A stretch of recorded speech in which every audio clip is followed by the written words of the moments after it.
Coming up next, how the unsettled economy is impacting the local holiday shopping season. I think everybody's just feeling the crush of expenses much more now. Plus, we preview an annual holiday event in Bellefonte that draws thousands from around the region. And how college students are working to eliminate food insecurity in our area. For today, it ended up being 200 meals. The Center County Report starts now.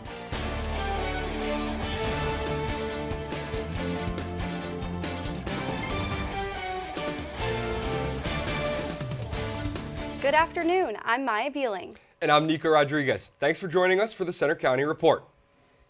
Our top story, a new national survey shows President Trump's handling of the economy is at its lowest point in either of his two terms. Only 31% of adults approve. Between prices, unemployment, and uncertainty, what's that mean for this important shopping season? Reporter Morgan Supes is live in our studio with local impacts. Morgan? Nico, the holiday shopping season is critical for small businesses. And as I checked in with shops in Center County, I found mixed results on what's happening so far this month.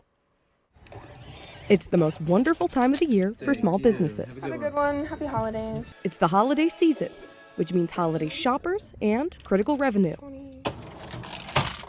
This is the best holiday season that we've had that I've worked. But Natalie Pearson, a worker at Uncle Eli's in State College, says even with the daily foot traffic, shopping's been different this year.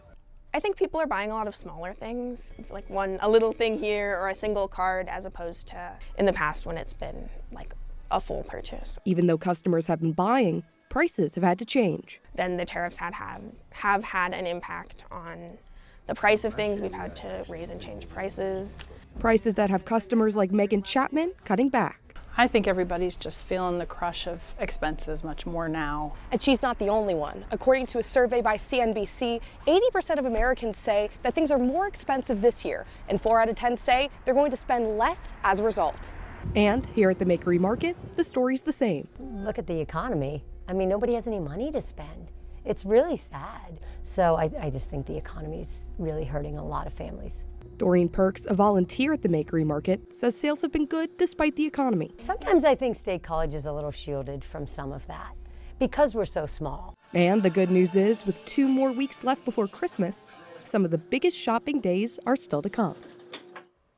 With Christmas landing on a Thursday this year, make sure to head to the stores the weekend before to take advantage of one of the busiest shopping days of the year, Super Saturday. I'm Morgan Supes, back to you. Thanks, Morgan. From shopping to celebrations, an annual holiday tradition will again draw thousands to Bellefonte this weekend. And it starts today. Reporter Anna LaCastro is there live with more details. Anna? Thanks, Maya. How perfect is this? It snowed again last night, so Bellefonte is looking like a winter wonderland. I'm here in Talleyrand Park right now, just outside the historic Bellefonte train station and the gazebo, which, as you can see behind me, is all decked out for Bellefonte Victorian Christmas, which begins today. I got the chance to speak with the co-chairs of the event, as well as some local business owners about everything that this weekend has to offer. So let's check it out. Christmas is just around the corner, which means the borough of Bellefonte is undergoing a transformation. It is crazy. It is literally like they did what's the name of the clip they do for action in a movie? And it's like a Hallmark movie just erupts in Bellefonte. This weekend, one of Central PA's most cherished traditions is back, the annual Bellefonte Victorian Christmas. Even the weather here in Bellefonte is getting into the holiday spirit. This weekend marks the 44th year of the Victorian Christmas celebration, and this year's theme is It's a Wonderful Life in Bellefonte. The weekend is packed full of events that are sure to make visitors feel like they've traveled back in time, including horse-drawn carriage rides, live nativity performances, concerts, a holiday dinner, and so much more. It's so nostalgic. There's carolers walking around and the primitive clothes like from Victorian era, and it just makes you feel like you could kind of be back in that time. It's magical. Planning for an event of this size begins long before the holiday season approaches. I start out by reserving the place where the big dinner's going to be in May. And then I also reserve transportation because we have free transportation on Saturday. So I reserve 2 shuttle buses and a trolley. Dave and Phil told me that for them, a very important part of the weekend is the music. We have concerts on Saturday and Sunday both. They're all free in our churches and the high school, so you don't want to miss. It's all on our website. And the other thing planned is shopping. Great shopping opportunities. Our stores, we have unique stores in town, and there's a craft show in the YMCA. 36 Bellefonte businesses will join in Saturday's Cookie Crawl event, each one supplying their own unique recipe. It's butterscotch, chocolate, melted, and then walnuts, a little bit of walnuts on top. With so many events in store, it's hard to pick a favorite. Do you ask parents if they have favorite children?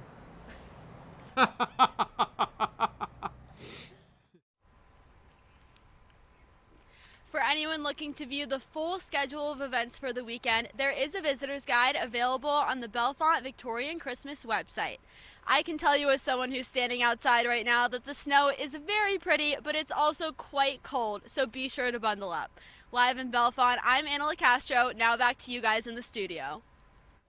Thanks, Anna. Keep the coats and gloves handy. That cold isn't going away anytime soon. Let's check in with student meteorologist Daniel Weaver on the weather. Daniel? You got that right, Nico. Cold's not going away anytime soon, but a quick recap of the first full week of December. It's been pretty chilly for all 7 days from the 1st to the 7th have been below average, and in fact, pretty much every day since then has also been below average, and it's been 1 in 4 years since 1976 that we see about below average temperatures for December. And 2024 to 2025, so far December has been below average, quite the first time in a long time. Here's a look at some of the airport delays that we're experiencing right now. None really across the region right now, but I'm worried about maybe Philadelphia, Newark, and Pittsburgh over the next few days, with some snow possibly on the way tomorrow and Sunday. So if you are traveling headed back home for a winter break, that's something to keep in mind. Like I mentioned, we got some snow for tomorrow and Sunday, but then it's going to get quite chilly on Sunday and Monday. Before then, we'll see a bit of a warmer occur next week. I'll have much more on those details and your full forecast coming up in a few minutes. Back to you. Thanks, Daniel. A Penn State building that suffered a structural problem will stay closed for the spring semester. The Susan Welch Liberal Arts Building was evacuated and closed 1 month ago today after a crack developed that stretched all the way to the roof. Firefighters told us it shifted several inches. University officials say the building is safe for limited re-entry, but it will stay closed while crews make repairs. Penn State faculty will vote on whether to unionize after filing a petition with the Pennsylvania Labor Relations Board. The Penn State Faculty Alliance says the group passed the needed 30% authorization cards to file for the election. The SEIU says the filing marks the largest in the public sector history in Pennsylvania. We're doing everything in support of student success. We're all hoping for better job security, benefits and pay for ourselves. But the effect of having a stable faculty is that the students receive better teaching. Penn State is the only one of 4 state-related institutions without a faculty union. President Donald Trump visited northeastern Pennsylvania this week to talk about the economy. But he didn't stay on that topic for long. Instead, he transitioned to immigration and other unrelated issues. While he was discussing the economy at a casino in Mount Pocono, Trump blamed former President Biden for higher prices, although some are starting to blame Trump for stubborn inflation. The president claims his administration is bringing prices down and giving Americans bigger paychecks. We're also putting thousands of dollars in the pockets of hardworking Pennsylvanians with the largest tax cuts in American history. Just 31% of U.S. adults approve of Trump's handling of the economy, according to that AP survey we mentioned earlier. Although the stock market is up this year, and overall third quarter growth looks solid. Governor Josh Shapiro is facing questions about how he spent tax dollars on security improvements at his home. His official governor's mansion in Harrisburg was damaged by an arson fire earlier this year, but he also has a private home near Philadelphia. And a state Senate panel has subpoenaed his administration for records about $1 million in security upgrades to that residence. The administration says state police recommended the upgrades. Still to come on the Center County Report, more on the cold weather as we check the 7-day forecast. And help for Pennsylvania's at risk for cancer. Also coming up, Penn State students are teaming up to combat food insecurity in Center County. When we first met Todd, he was singing a song, and I was like, wow, look at this kid with the biggest smile. Todd's a joy. Yes. Todd's really is a great joy. And you.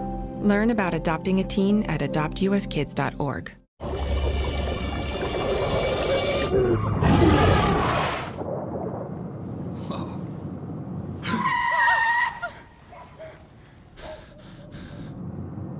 Eyes forward. Don't drive distracted. Children are the greatest joy and our best hope for a better future.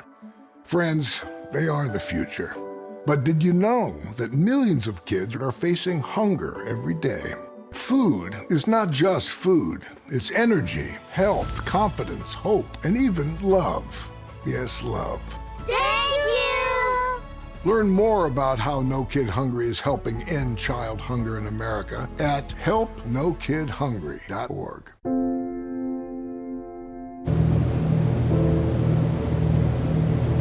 Keep going, keep going.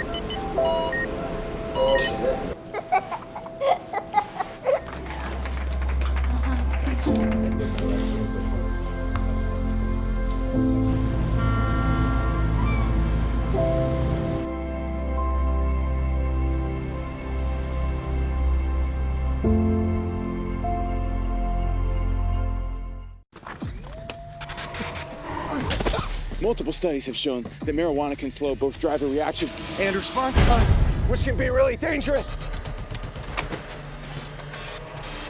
He's here. He's here. Wait. What? I can't drive. Why? My. Oh.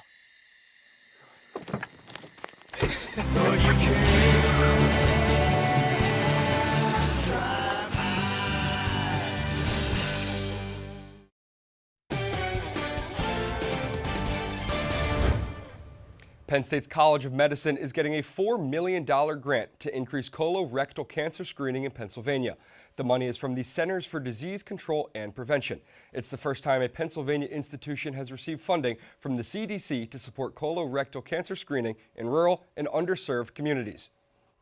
A group of Penn State students are working with the community to fight food insecurity in Center County. Reporter Sarah Grosh is live in our newsroom with more. Sarah? Thanks, Maya. U.S. government numbers show that 47 million people are living in households that are food insecure.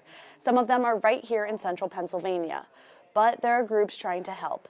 Penn State's chapter of the Food Recovery Network has three main goals: increase sustainability, increase awareness, and increase food security.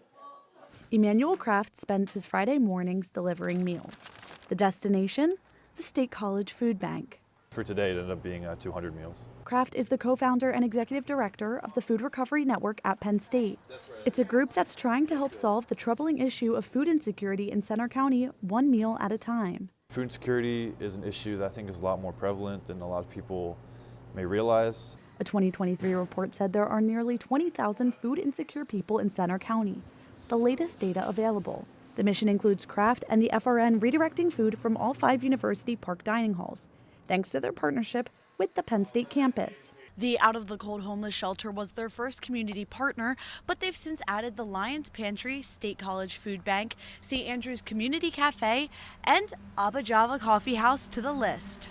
In 2024, the FRN provided 9,880 meals to the community through the 9,153 total pounds of food they recovered. But their impact is not just in those numbers. Their advisor, Marta Plumoff, has been working with the students from the start. Each semester, each year, they've really grown. The Food Recovery Network also hosts cooking demos as well as scoop nights to help educate students on food literacy. A lot of the work that we do aims to close the loop, is not just to bring food to students, but make sure that they know how to use it properly.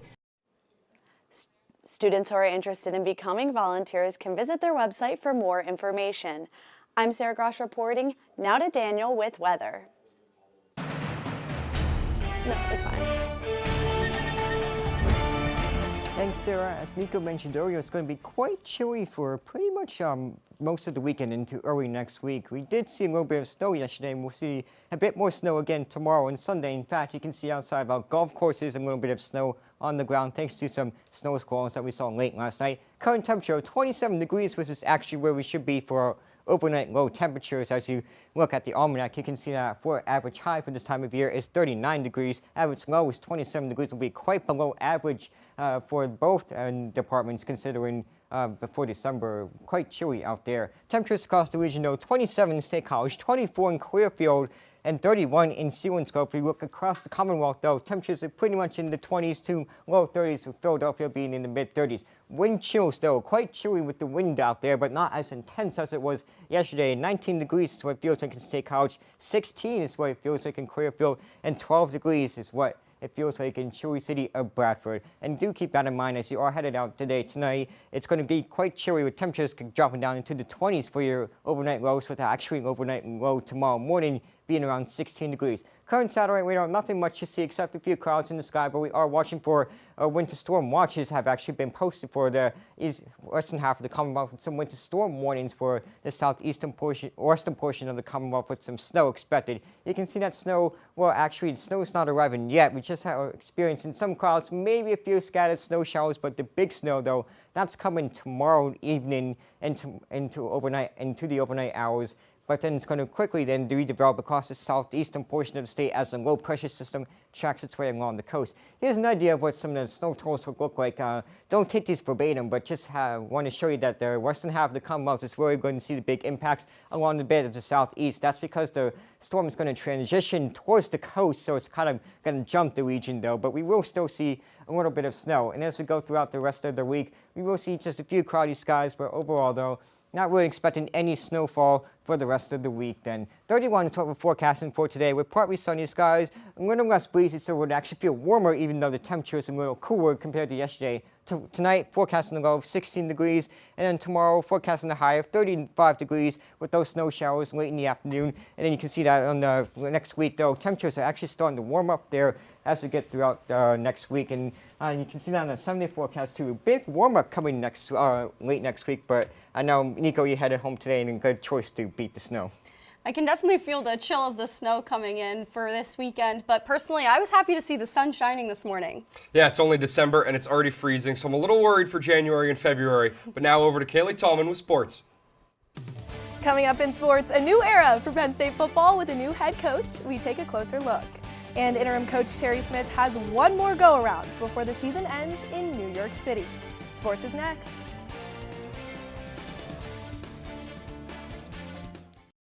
Hey there, I'm Lance Bass, and this is Chip. And if you're like me, your pets mean the world to you. And if disaster strikes, saving them is a priority. Learn how to keep your best friends safe at AmericanHumane.org.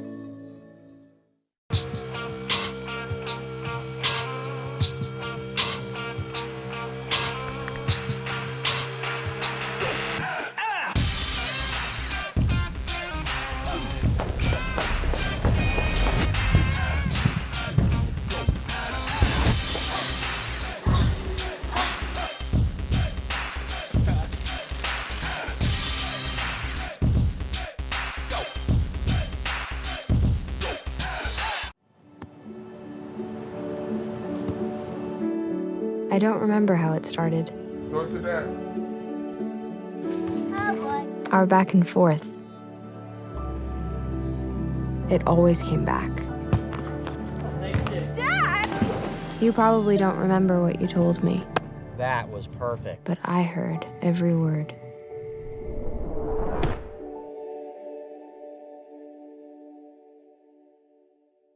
With Julia's autism, loud sounds can be too much. But she still loves to make music. Yeah. Play band. Early screening for autism can make a lifetime of difference. Find out more at screenforautism.org.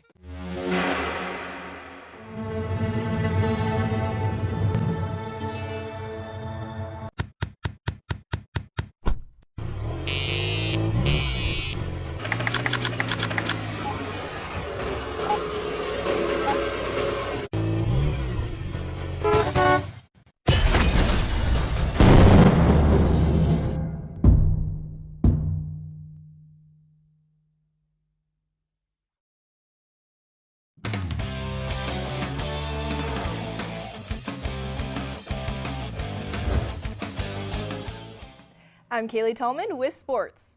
After a disappointing season for Penn State football, things will look much different for the Nittany Lions next year. There's a new face launching a new era. And I'd like to welcome the new head coach of the Penn State Nittany Lions, Matt Campbell. Monday, December 8th, began a new era of Penn State football, the Matt Campbell era. The former Iowa State head coach flies into Happy Valley with an impressive resume as a 3-time Big 12 Coach of the Year and the winningest coach in Cyclone history. Penn State Athletic Director Pat Kraft took 54 days to make the decision, but he says it was well worth it. I was banging my head against the wall, like, why did it take so long for us to find each other? He was perfect, and we connected on so many levels. And it was, I woke my wife up, I woke Betsy up and said, oh my God, he's the guy. It took a lot for Campbell to make the move to State College. He says he never wanted to be the guy to jump from place to place because of his players and family. If we were ever to leave Iowa State, I wanted to go somewhere and I wanted to finish my career and I wanted to stand for something that's bigger than Matt Campbell. It's not about me, but about the players and represents something bigger than myself. And I found that. Campbell says he understands the history of Penn State. My grandparents who worked in Carmichael's, Pennsylvania, and all you heard around those family discussions was Coach Paterno and the toughness and the character of the Penn State football program. He says he plans to create that toughness through development. The flash of the stars, that's cool on signing day. But winning football games on Saturday is what we're going to be about. As for the future, Campbell has his eyes set on the hardware. Change is inevitable. It happens. Adversity happens. It's coming. It always is and it always will. But greatness and how we respond to adversity is a choice. From this day forward, we're going to wake up every single day in this football program, and we're going to build championship habits. Matt Campbell will have to wait one more game before he puts on the headset, and that's because head coach Terry Smith will coach the Nittany Lions one more time in the Pinstripe Bowl. Penn State will trade a football field for a baseball diamond when they head up to Yankee Stadium. The Nittany Lions will face Clemson, another team that fell short of high preseason expectations, finishing the season 7-5. The Battle of the Cats is set for December 27th, and Coach Campbell is still trying to figure out exactly where he fits into bowl preparations. I think we'll figure out, Terry and I, where's the best place, that I cannot be a hindrance to this team. Zakee Wheatley and Zane Durant have already said they will not play in the bowl game to best prepare for the NFL draft. So far, Matt Campbell has brought 3 of his former staff members from Iowa State to State College. The Pinstripe Bowl kicks off at noon on December 27th, and you can listen live on Penn State's Com Radio with our broadcast team at Yankee Stadium. Nittany Lions interim coach Terry Smith has one more task as Penn State faces Clemson in that bowl game. After an up-and-down season, it offers the team one more game together, playing at the home of one of the most storied franchises in American sports. For Terry Smith, it's a chance to coach another game. I'm super excited about the opportunity. Obviously, a return trip for myself to the Pinstripe Bowl. I was a part of the 2014 game. It was a memorable moment for us as Penn State. In addition to Wheatley and Durant, star running back Nick Singleton has also opted out of the Pinstripe Bowl. A new scandal is rocking the college football world this week. Michigan coach Sharon Moore is fired and arrested. The university fired Moore Wednesday for cause, saying it found evidence of an inappropriate relationship between him and a staffer. Moore was later detained by police and is expected to be in court today to face potential criminal assault charges. On the basketball court, Penn State continues Big Ten December as the Nittany Lions host Michigan State tomorrow at noon. They opened Big Ten play this week against Indiana, losing by 41 points. Meantime, the Lady Lions play at South Carolina on Sunday. Now, guys, it's a good time in football here with bowl season coming up, the college football playoffs, and we're all in the spirit here in the green and red getting ready for the holidays. I wish a happy holidays to both of you. Yeah, I think this is the best we have all color coordinated our outfits, and as 2 big Yankee fans, we'll definitely be at the game. I am very excited about this bowl game being at Yankee Stadium. But before we get to that, it's the holiday season. And as you mentioned, we're coordinating. Thank you, Kaylee. Coming up next, the holiday spirit hits Penn State with events this weekend. Hear that? That's the sound of your life. Perfectly imperfect. But every time you drive after drinking, the music gets drowned out. Your life sounds pretty great. Don't let a buzz ruin it. Buzzed driving is drunk driving. Don't drive buzzed. There's been another deadly shooting at a local elementary school. According to authorities, the suspect acquired the gun from a family member's home before using it to take the lives of innocent children and teachers. Store your gun securely, locked, unloaded, and away from ammo. When it comes to disasters and emergencies, it's not a matter of if, but when. I'm relying on luck, but who knows if it'll be on my side. Let's prepare so we all have a better story to tell. Take control at ready.gov/olderadults. When I was 10, my mom got deported. We had a difficult time, and I feel that's why I didn't get to finish school. My husband is really supportive in a way that he pushed me to go back to school. She wants to have a career so her kids can look up to her. They both keep me motivated to go to school, and they see that if I do it, like, they can do it too, you know? I feel that everything's possible. Find free adult education classes near you at finishyourdiploma.org. For decades, I've taught you everything I know. How to safely build a fire, and how to control the flames. But I can only teach wildfire prevention. Only you can prevent wildfires.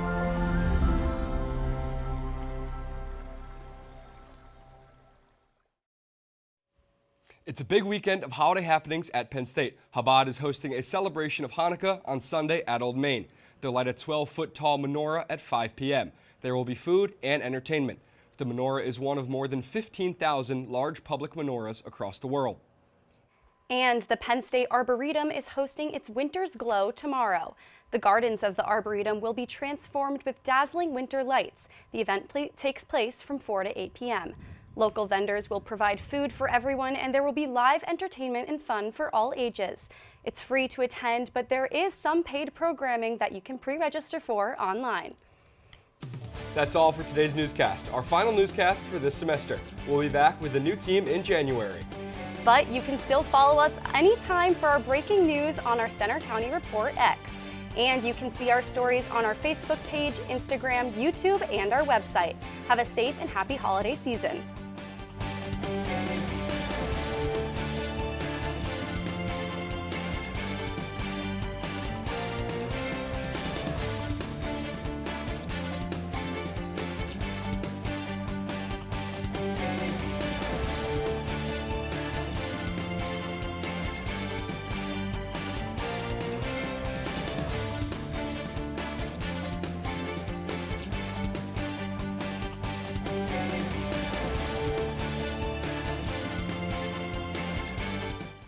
No young person should ever have to worry about having a safe place to sleep at night, or whether anyone cares about them. But the reality is, 1 in 10 young adults will experience a form of homelessness this year. For over 50 years, Covenant House has been helping youth in crisis and giving them the support and tools they need to succeed in life.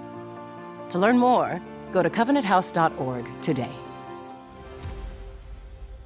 Thank you for caring. In Iraq, our truck hit a roadside bomb. I had about 16 surgeries on my hand so that I could regain function. And when I came home, I needed a new roof due to a storm. And I was about to lose homeowners insurance as well. I applied for Operation Homefront Critical Financial Assistance Program. And it's good to know that when we come home, there are people who are there that care about us. Operation Homefront, they've really been a blessing.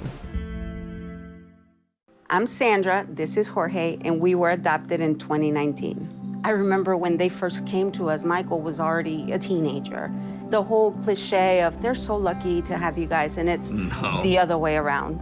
They have changed our family for the better. They chose to love us. They didn't have to. They chose us. Family. Learn about adopting a teen from foster care. You can't imagine the reward. Visit adoptuskids.org. The new Walk MS experience was so uplifting. All of us are coming together, not only for that walk day, but for every day. I love the energy at Walk MS. It is community, it is family. I can ride that high for the rest of the year.